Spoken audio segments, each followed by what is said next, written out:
Hello, welcome back. This is Calculus by Dr. Oz. Today we're going to try to evaluate definite integrals.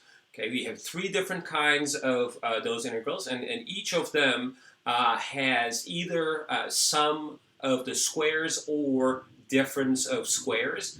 And we have a set of formulas, at least to take care of finding the antiderivatives of the integrands here. So let me just show you what they are.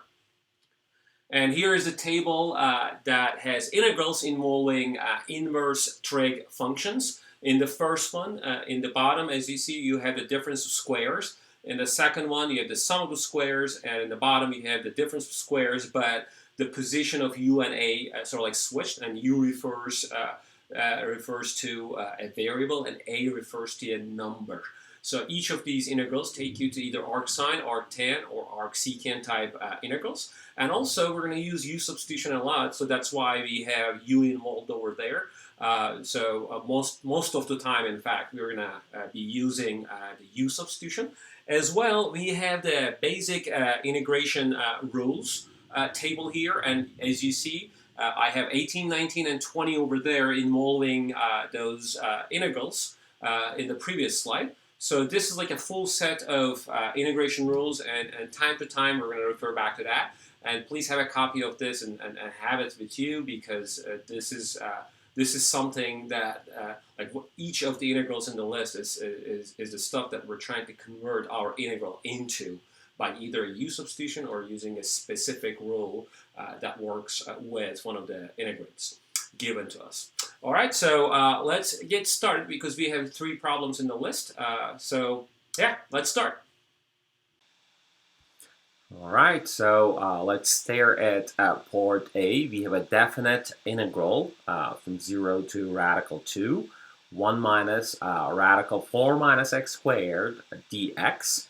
So this looks like it's one of those integrals you have a number squared minus variable squared. So here we go. So you have dx over 2 squared minus x squared. Again, this is one of the known integrals. If you go back to the integrals involving inverse trig functions, you have a number squared, and a variable squared. So this is arcsine u over a plus c. So it's an arcsine type integral.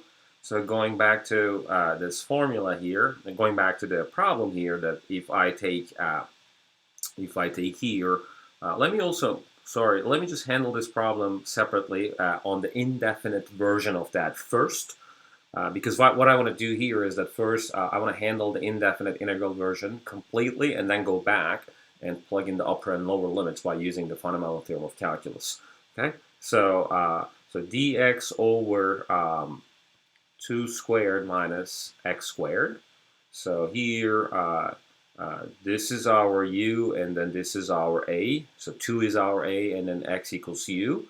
So that is equal to arc sine u over a plus c. Let's go back again, double check everything. So this is the integral arc sine u over a plus c.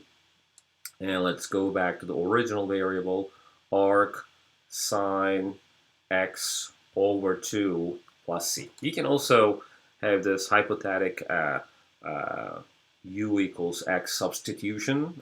Nothing is going to change though. It's like du over du equals dx. So essentially this integral is just du over radical 2 squared minus u squared.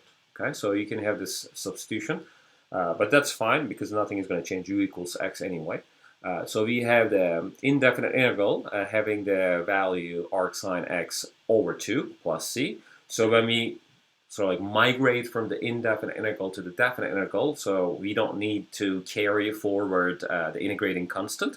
So all I'm going to do here is that writing this completely as is and using the fundamental theorem of calculus.